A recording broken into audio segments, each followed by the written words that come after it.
a light bulb. Just like literally, I saw a light bulb over my head, and inside in my head, inside of me, I said, Jesus is the Messiah. Jesus came from the Jewish people. It is so clear. So Julius, you are a Jewish believer in Jesus, law enforcement. Tell me how that happens. What was that moment where you knew that Jesus was the Messiah? Yeah, so that's a good question. So for me, it happened watching the show The Chosen. So one night, my wife Jess said, "Hey, we should watch the show together, The Chosen." And I said, "Okay, what's the show about?" She said, "Hey, it's a show about Jesus." And I said, "Okay, let's watch the show together." So we put the kids to bed, and we start watching season 1. Through the show, I'm watching season 1. I'm kind of realizing that Jesus is speaking Hebrew, even though I knew Jesus was Jewish before. Maybe I didn't realize it in the back. They're doing the holidays. So we benching this season number 1. We kind of doing like all the episodes. We get to season number 2. It was about, I want to say episode number 4, when Jesus healed the man at the fountain. Like he said, just get your stuff, get up and walk. But I'm watching this, and while I'm watching this, like literally a light bulb came in, like literally I can see a light bulb just click over my head. And I said inside, Jesus is the Messiah. He came for the Jewish people first. That was his purpose. And right when I said that, something lifted out of me, like a burden left me. And I turned to Jess, I turned to my wife, we're sitting in bed, and I said, Jess, Jesus is the Messiah. He came for the Jewish people first. And she said, well, yeah, I've been trying to tell you for like 17, 18 years now that we know each other. And then from that moment, everything was clear. Like everything I read, people told me, going to the church, seeing your videos, everything was just clear that Jesus is the Messiah, and he came for the Jewish people. Just like that. Wow. And you weren't really open to Jesus, right? Because I remember we talked and you were like, yeah, she believed in Jesus. I believed in God. Take me back a little bit to your upbringing, your Jewish upbringing, because Tauberg, it's a pretty Jewish last name. So we know that there's something going on in your family. Let's go there. So yeah, I was born in Romania. I was born to communist country. I was born to a Jewish family. My parents are Jewish. My grandparents are Jewish. Their parents are Jewish. That was back in 1987. My parents decided they want to relocate to Israel because of our Jewish heritage. So we relocated to Israel. I was almost 6 years old, first grade in Israel, had no knowledge of Hebrew. Even my parents didn't know how to speak Hebrew. But growing up as a regular Jewish, secular Jewish kid, we're doing holidays. We're going sometimes to synagogue, like high holidays like Passover or Hanukkah. Yom Kippur, sometimes I fast, sometimes I don't. There's not really a meaning. Like I know I'm Jewish, I don't really know what that means. And I think I feel this experience with other people as well. It's just like, I'm Jewish, I'm chosen, have no idea what purpose or why. Got into the military. Everybody in Israel, the guys usually do 3 years, the girls do 2 years. Did my service, and after my service, I had a passion. I said, I want to go to the United States and I want to see America. I got 2 friends. We did a road trip. We landed in California, in LA. We took a car, we took a map, and we started traveling to the United States. So we went to like Vegas, cross country, got to New York, Miami, Florida, 3 months. 3 guys, 21 years old, 22 years old, best time of our life. And I said, well, we need to go back because I had to pay some loans that I took for this trip. So went back, but I said, I have a mission. And now looking back, God had a purpose. But I said, I have a mission and I'm going to go back to the United States. So I saved some money. I had $1,000 cash. I got a little suitcase, a couple shirts, copper pants. And through a friend of mine, I got to the United States and I got to Indiana. So once I got here to Indiana, I kind of start helping out, working, doing different things, and I was relocating. So in the first 2 months, I went from one state or from one city to a different one until I got to Indianapolis. And I used to work in a mall, in a shopping center. Back in the day, it was like a little kiosk here in the shopping center. And part of my story is that a lady came one day to me, and she just come up to the kiosk and she said, hey, you're Jewish. I'm like, yeah, I'm Jewish. She's like, let me tell you all about Jesus. How did she know you were Jewish? So we all Israelis, we speak Hebrew, and you know us, when we have one or two or three together, you can hear us everywhere. So especially my accent, even here, I've been here for a minute, I still have an accent. So we kind of talk, and that was part of the thing, right? Hey, I'm from Israel, and that's what get her excited. But this lady walked away and came back. She came back, I think after a few days, or I want to say a week, she came back to the kiosk and gave me this cassette tape. And it was a cassette tape of Lon Solomon. And I actually have the cassette tape right here with me. Lon Solomon, testimony. So apparently, a Jewish guy back in the 70s, 70s, he came to Jesus. Jesus came into your life. He's a Jewish person. So she's giving me this cassette tape and said, you should listen to it. So I was like, yeah, sure, lady. I took the cassette tape. I'm like, you want to buy anything? I took the cassette tape, put it somewhere in a drawer, and kind of walked away, right? That's how it was. So down the road, one day I took it out. I found it. It was in a drawer. Again, it was 20 years ago. And me and my wife started listening to this cassette tape. So this is Lon Solomon testimony again and again and again. So we listened to this cassette tape for hundreds, if not thousands of times. Yeah, let me ask you a question real quick. This Christian lady comes up to you in the mall, starts talking to you about Jesus, and hands you a cassette tape. How did that make you feel? Back then, in Indiana, we had a lot of people coming to us and said, hey, well, I'm a Christian. I believe in Jesus. You're Jewish. You're the chosen people. So it was kind of something normal that people come to you like, oh my, that's amazing. You're Jewish. But nobody gave me a cassette tape to listen.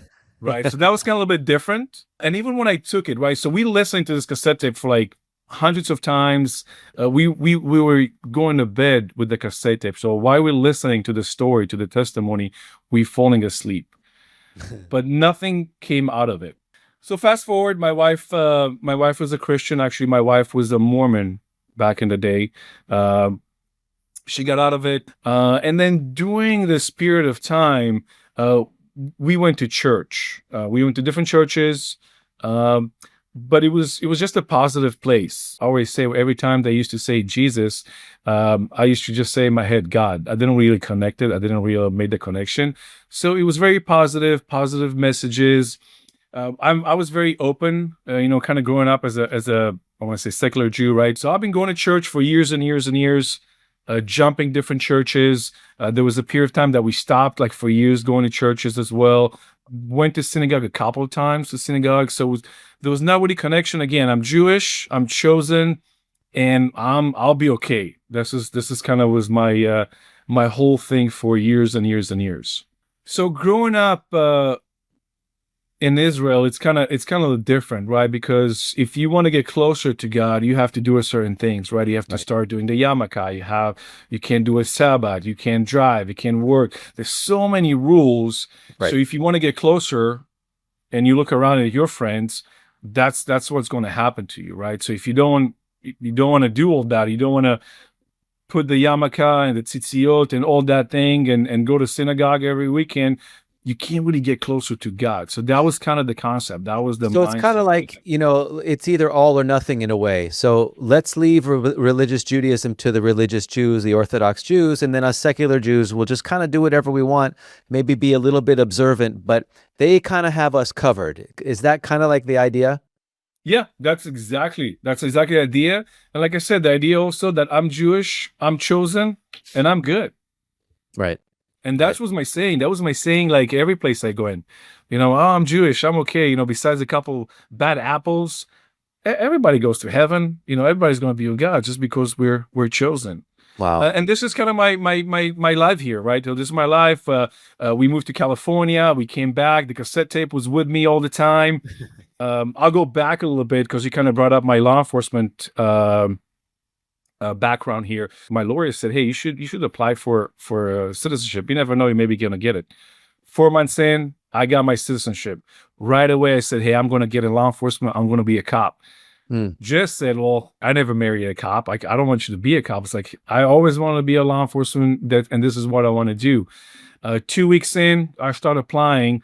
And then I want to say in a couple of years, I got into law enforcement. So I was a full-time in law enforcement here in Indiana, Marion County Sheriff's Office. I was a deputy sheriff for 4 years. And then I went to a different police department. I was an officer there also for a year. My wife was pregnant at that time. I got a good offer. We relocated to California. We had 1 baby, 2 babies, 3.5 years in California. We decided we need to go back to Indiana. So we kind of relocated back to Indiana. I got back in law enforcement again. Marion County was kind of natural for me. I missed it, I want to say. But that's how kind of my background, I want to say, in 30 seconds of my law enforcement. So I'm still a police officer technically. Mm-hmm. I think a lot of Jewish people, we actually live as if we believe in grace. Like the mindset and the heart is, I'm going to be okay. But then there's the whole legal aspect of the whole thing and justice of the whole thing. And it's like, you can't forget that part. You know what I mean? Yes. You can't run a society without law and justice and consequences. You can't just say, oh, I believe in the goodness of the police department. Even though I'm a lawbreaker, you can't say that. And so I think you have that unique vantage point to see how our law breaking can't go unchecked. Yes, and that's perfect. I think this is the first time I hear somebody saying like that. But yes, I wanted to put myself in front of people and do justice. I want to help people, the people that cannot help themselves. And just be there. This is kind of my passion. Fast forward to 2023, so I kind of fast forward bunch of years. 2023, October 7 happened. And you're in Israel, so you experienced that firsthand, I want to say. And for me, kind of growing up in Israel, I remember Gulf War, right? Gulf War. I was 10 years old. Gas mask. It kind of took me back. Reflecting back, I was not in a good place. I was debating, I'm going to go home. I'm going to go back to Israel. I didn't been there for almost 20 years. Like what I'm going to do, how I'm going to help, but I need to do something. If I want to go, I can't tell my wife, right? Because if I'll tell her, she said no, well, I'm going to kind of regret her. If I go and something happen, well, she's going to regret that as well. And my kids as well. So I had that dilemma. A lot of things start changing in me though. And that summer, we start going to Heartland Church, he's in Fishers. And the first service, I remember that it was different. It was not different in the words, but it was different in my experience. Something started kind of changing in me. I can't really go back and point what exactly happened. But when October 7 happened, I felt I was in the right place for some reason. I started talking to the local Israeli guys that we have here. I have Israeli friends, Jewish friends that live here as well. Law enforcement background. I took them to the range, so I kind of did range time with them. Some guys, didn't shoot for 20 years. So I was doing all this. I was sending messages and videos to people all day long. So I have American friends. I'm watching the Israeli news. I was totally involved in what's going on, but from far away. And in that time, my wife said, hey, we should watch this show, The Chosen. It's about Jesus. And I said, okay, cool. Let's watch a show, another show about Jesus. So we start watching the show, and I was amazed, right? I was amazed again. They speak in Hebrew. They go in a synagogue. They're doing our holidays. And it's just crazy. I look back at this. I'm like, how I never really realized that Jesus was Jewish. I knew it, but I never realized. And this is something that I'm reflecting a lot lately. Right. It's one thing to understand, to know it conceptually. Okay, yeah, Jesus was Jewish, but to actually see the Jewishness of that culture really kind of helps bring it home. So we're watching the show, and it's fine. So my wife was reading the Bible already. So my wife read the Bible, the Old Testament, the New Testament, and she's reading it twice. But through the show, things are happening, and I turn to her and say, hey, was this actually what's in the Bible? Because I never read the Bible, right? I don't think I even opened the Bible. I know the stories of the Bible. I know Bereshit. I know Genesis. But I don't think I ever read it. So she's like, yeah, that's kind of what's the story of the Bible is. Of course, it's still a show, so they put here and there. but this is exactly what's happening. So season 2 comes around, and out of nowhere, a light bulb, just like literally, I saw a light bulb over my head.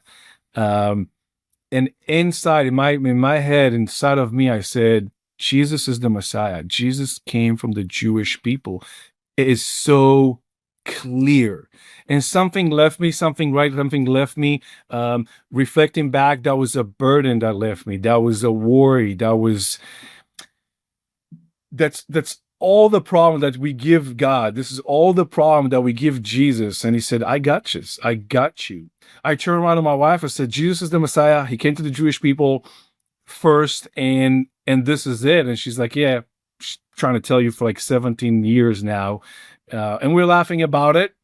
And from that point, kind of everything changed. Everything changed. The day was different. My worries was different. My thought process was different. My heart was different. You know, when we say like God put like a veil over the Jewish people and hardened their hearts, I felt my heart like open up, like melted. I felt like a different lens, like my eyes changed. Next week we go to church. Church looked different. The service looked different. The pastor looked different. I'm walking up to the pastor and I say, hey, pastor, my name is Julius. I'm from Israel. I've been going to this church for some months now. Can you pray for Israel and what's going on? Can you pray to the soldier? Can you pray for the people? So Pastor Darren right away said, well, hold up a second. You're from Israel? You Jewish? I'm like, yes, I'm Jewish.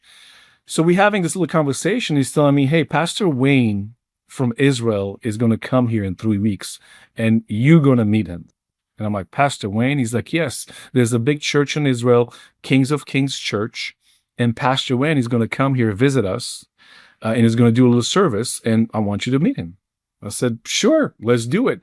And what's unique about our church, our pastor says, give 1 year to God. Just said yes, whatever it is, and see what happened. So I said, you know what? Sure, I'll be there. So we prayed for Israel. We prayed for the soldiers. 3 weeks later, and this is kind of part of the whole story, I want to say, like has like a little section. 3 weeks later, Pastor Wayne is doing the service. The service is done. I got introduced to him and he starts speaking Hebrew with me. So it's pretty cool because I'm in church and I'm speaking Hebrew for the first time ever. 10 minutes in this conversation, somebody said, hey, let's go have breakfast. So they have like a kitchen in the back. So it's me, Pastor Darren, his wife, Pastor Wayne, his wife, Pastor Darren's parents is also pastor of the church, and me, Julius. And they all look at me and I'm sharing my story of the cassette tape that lady gave me 20 years ago. I watched The Chosen like a month ago. Jesus is the Messiah, and he came for the Jewish people. And I'm there with all this, pastors that have years of experience, and they're listening to me. Pastor Darren says, like, Julius, that was a Wednesday. He's like, what about getting baptized? I'm like, whoa. Getting baptized? What are you talking about? I'm Jewish. I just learned all this. I don't think so. But Pastor Wayne started explaining to me what that means. What baptized means. In Judaism, we do mikveh. When the Jewish people left Egypt and the water opened and it closed behind them, it washed everything. So he's explaining on this, and I said, well, let me think about this, and I'll get back to you. And that Sunday was Baptist Sunday in our church.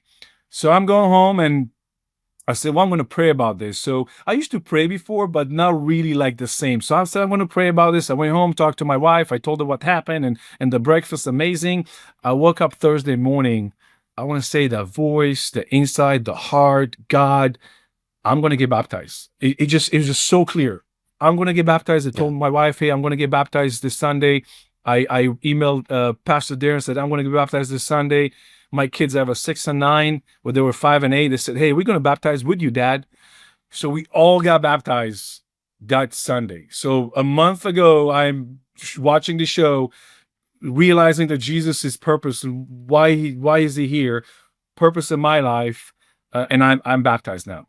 A lot of Christians in the comments will ask if Messianic Jews or Christian Jews get baptized. And many of us do. I did. My wife did, and my oldest son have been baptized. And it's something that we also do. People will also ask me, what's different between your faith as a Messianic Jew and a Christian? And I'm like, nothing. We believe the same thing. We just have different histories, traditions, and ethnicity, so we express it in different ways.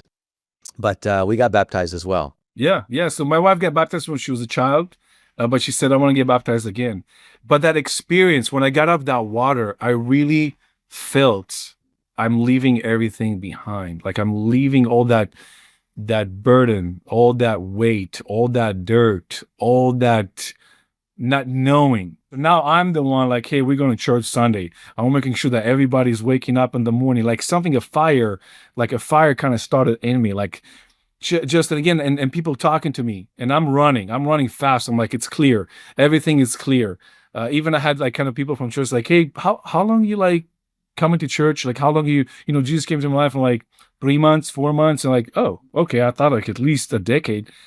And I'm like, no, just everything was just clear. Like the world was Right. clear. I saw the world differently. So life changed. Like my daily change, my thinking changing, the people I meet changing. But this whole year, so 2024 for me was why. I had a big why. I'm a why person. Why we do what we do. What's our mission, and why now? I pray to God, and Pastor Dan kind of took me in, and we were talking, we were meeting, we were texting, and I keep having this question: why now? Why this church? Something was missing. I said it, and through this year, I learned like reflection. I learned to ask God questions, talk to God all the time. It was 7 a.m. Like every morning, I would go work out. Went to the gym, and when I finished my workout, I said, I want to find that lady that gave me the cassette tape 20 years ago. The funny thing, I think I showed you the cassette tape. There's a name here on the cassette tape. This is the name of the lady that gave me the cassette tape. For 20 years, I never had any feelings, nothing in me that I wanted to find her. And that's all I always say. God has a plan, and God has a plan. So I'm going home. I'm doing my law enforcement investigation. I go online.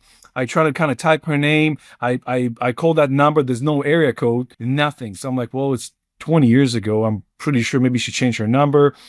So I'm on. I go on Facebook. I trying to find her, nothing. So I go online. I type the name. 3 names come. Boom, boom, boom. The same name. First one has a picture of an older lady next to it. And I said, well, I think it's her. So I sent her a message through Facebook like, hey, my name is Julius. Did you give a cassette tape 20 years ago to somebody in Castleton Mall in Indiana? 3 hours go by. I get a message back. She's like, yes, I did. I'm an evangelist, and I used to, do that 20 years ago. So I responded back, well, my name is Julius. You gave me the cassette tape, and I took a photo because, crazy person on Facebook trying to like get information. I would love to Right. talk to you. This is my phone number. I got chills just saying this. 10 minutes later, she calls me, and there's a little voice, and she says, Julius? I'm like, yeah, Sandy? And she's like, yeah. And I'm like, Sandy, I'm Julius. You gave me this cassette tape. She's like, really? Like 20 years ago? And I'm like, yeah, in Castleton Mall. She's like, yeah, I used to live in Indiana. She's 78 years old. She moved to Atlanta, Georgia, because her kids moved there. There's grandkids. So she's like, yeah, like 15 years ago, we relocated there. So we're having this conversation. I said, well, Sandy, Jesus came into my life like a year ago. And she's like, hallelujah. And I go to church. I'm a believer. And she's telling me her story. And she's like, okay, and what church you going? So I'm like, well, I live in McCordsville. I go to Fisher's, and I go to Heartland Church. And she's like, Heartland? I'm like, yeah. My pastor is Pastor Darren. So she says, Pastor Darren Shesky? And it was a pause. And I'm like, yeah, Pastor Darren Shesky. And she's like, no. I'm like, yeah. He was her pastor. This was her church 20 years ago in Indiana. And this lady came to Castleton Mall and gave me a cassette tape with my pastor right now. And my why, like why 20 years, why this church, why this pastor, just, you can't make this up, right? I can go back now 20 years and Right. do God's line, like just do my story and just see God moments in my life. And I said when I started this, when we came to this church, it was a little different. The voice is different. And just like Jesus says, right, like my sheep will hear my voice, will recognize my voice. And that's kind of what happened. So I'm all excited. In that evening, I connected with Sandy. We had an hour conversation. My wife, we talked about her husband. They were actually involved in that church. They were the evangelists still today. They support a Wow. church in Atlanta. So the next day, I'm going to church because I want to talk to Pastor Darren. And I'm walking up to him and I said, Pastor Darren, what if I tell you that you've been my pastor for 20 years? And he's like, okay, Julius, what now? And I take this cassette tape out and I show him the cassette tape again, right? He saw this 3 times. And he looks like, yeah, Lon Solomon. I know the story. And I said, Pastor, look closer. Look at that name. He's like, no, no, no, no, no. I remember her. They were part of our church. They moved to Atlanta. And I'm like, I know, I spoke with her. So we taking a selfie. He's like, I want her number. He sent her the selfie. They got connected. And this was in January this year. So she lives next to Atlanta. And it happened January this year. So I work remotely for a company that their home base is in Atlanta. It's actually 30 minutes from Sandy. I met with Sandy. It was a Wednesday. I missed my Bible study here. Guess what? They had a Bible study in their house that Wednesday. And I was part of the Bible study. And it was just like, she was like my mom, my grandma, whatever you want to call it. But there was just immediate connection, Surreal. like we know each other for years. You can't make this up. You can't, even if you, in your wildest dream, like 20 years ago, I got a cassette tape from a lady in a shopping center. Yeah. And I listened. I could have Right. taken this and just toss it. But I Yeah, didn't. and I think that's really encouraging to a lot of Christians out there that speak to people and evangelize. I mean, here in Israel, it's a tough mission field, and you don't see a lot of fruit. We see it, but we don't see as much as we would like to. But that's only if we expect instant results. And I remember when I came to faith, there were a lot of people that had been praying for me for years. And they made that known to me because I was working online at the time as well, and I was making videos. And when I came to faith, I made that announcement on my YouTube channel that I had then, and people wrote in saying that I've been praying for you for the last few years, and I'm in tears now to see that our prayers have been answered. So, if you're out there and you're watching this and you've been speaking with people and evangelizing, that's what we're supposed to do, and that's what we have to do, and the results are in God's hands. So that's incredibly encouraging, Julius. What's been the hardest part so far about being a Jewish believer in Jesus? Have you had any pushback from family, from friends, from people that you know in Israel, from Jewish people? It took me a year to kind of have a conversation with my mom. I talked to my sister before, but it took me almost a year, and even that God was leading to talk to my mom and tell her. My mom actually passed away 2 months ago. Rest in peace. And Sorry. I told her that, and I'm happy that I did. And my mom, she was an amazing person. She loved you in her own way. She went the rabbit hole. She didn't understand. And I think that was the hard part. This is the challenge that I have right now. So going back, that I had my why, I find my why this church, but now this year was like, okay, what do I do with this? How do I share with everybody, right? I want to go and share with everybody. And my challenge was my parents. That's my first one, and my sister. But we went through that. And now my challenge is just to explain. So I have Israeli friends here. Some of them we had a conversation. Some of them we didn't have a conversation. I never realized that as Jewish people, at least my group, we don't talk about God. God is not a part of our conversation. Right. But I talk about Jesus every day with a friend of mine, with a friend from church, with a local friend, with an American friend, or we talk about God all the time. God is part of our life. But it's really interesting to see, like in our culture, in Israelis or Jewish, I'm not sure how we want to put it, we don't talk about it. So there's a challenge to explain, like to get you to that point, right? I can bring you to the water, but I can't make you drink it. And it's not our job, right? Like it's God's job to change your heart. It's me to just give you that information. Yeah, especially someone that 20 years ago received that cassette tape. You know that it can be a journey, and it doesn't happen overnight for people. It can, but in many cases it doesn't. But yes, what we do is we talk about it, and I find it interesting that you mentioned that as Israelis, we don't really talk about God. We'll use His name, or at least say Hashem, and God willing, and we'll bring him into things that we might want as Jews, but we don't talk about him, his purpose, his plan for us, what we're supposed to do as Jews, how we're supposed to live, what we're supposed to believe, and so forth. We know of him, but we don't know him, right? Right, right. Good point. So that's kind of what happened in my transformation as well. I start studying, I start reading. So I'm reading the Bible. I'm reading the Old Testament, the New Testament, John, Genesis, right? And just all the answers are there. That's the thing.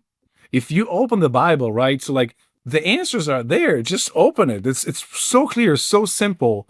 Jesus through the whole Bible, in Jeremiah, Isaiah 53, Daniel 9, he's always there. I start watching your channel more and more, right? So you're a big part of it as well, of this whole journey.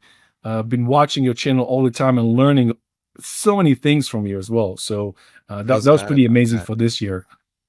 Yeah, yeah. And I remember when you reached out to me, I was just so blessed to hear that. Like I said, you're part of that fruit of endless, countless hours of laboring, for God.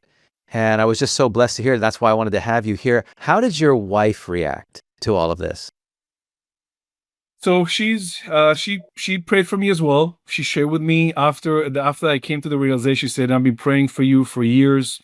Her mom been praying for me for years. Like I said, I'm running, right? Like she read the Bible almost twice. I don't like to read that much. That's kind of my thing. I can read 10, 20 minutes and I'm like, okay, I need to kind of step aside. But I'm running so fast. It's like now she's trying to catch up with me in a way. But she's blessed. She's amazed. She's so happy. Her family, they all came when I got baptized. It's just a different lens. Like you saw everything in black and white. It's color. Like I see color everywhere, right? So, that's kind of how she take it. And she, like I said, she's happy. She's supportive. I let go of the wheel even this year. Even how you and I met. It was a random email that I sent one time to Jews for Jesus. And whoever answered that email said, "Well, I know Jeff. I work with him. And let me connect you." Everything was just easy. Everything was just smooth. Once you ask God, once you talk to God, once you have that relationship, he just makes it happen. Just like your kids. If you have kids and your kids ask you something, you're going to do everything to make it happen. And this is kind of what's happening daily. Julius, what advice would you give to Jewish people that are watching this that might be skeptical or curious? So curious is good to be curious, and it's okay to say, "I don't know what I don't know," right? Like, it takes a lot of us as our egos, our self, look at me, I know everything. First of all, just say to yourself, "You know what? I don't know what I don't know. I don't know everything." Open the Bible. Don't go online and Google Isaiah 53 and you see, oh, it's banned. Don't read it. Don't talk to it. And I'm personally, I think just like you, somebody tells me you can't do it. I don't think so. I'm going to do it. So go do it. Go research. Go yourself. Go open the Bible. If you never opened the Bible, go to Isaiah 53. Read it. Go to Jeremiah 31, 36. Just read it. Just see what it says. And you get to your own conclusion. Once you ask God to come into your life, He's going to show Himself. God will come exactly where you're at. He's going to meet you exactly where you are. He doesn't care about what you've been in the past. He knows your future, and He's know where you're going to go. So really, just go and read. Just go and open the book. That is beautiful. And to your point, reading the Old Testament, the Tanakh, and the New Testament together in tandem has only strengthened my faith. And I believe that it can do that for you. So, Julius, thank you so much for sharing your story with us. It's extremely powerful in showing how God weaves His way into your life and puts all of these situations together to show you that you couldn't have done this on your own, and this is no coincidence. So our God is powerful, our God is strong, and He's working right now to bring more and more Jewish people to faith in Him. So I appreciate you so much, and thank you so much for being here. Yeah, thank you, Jeff. And I want to say that God created a plan, and I pray and I thank you for seeing the plan and giving me this opportunity to be on the show. So I'm humbled, and keep doing what you're doing. You're doing amazing work. So yeah, thank you, Jeff. Appreciate you. Thank you, Julius. Take care, man.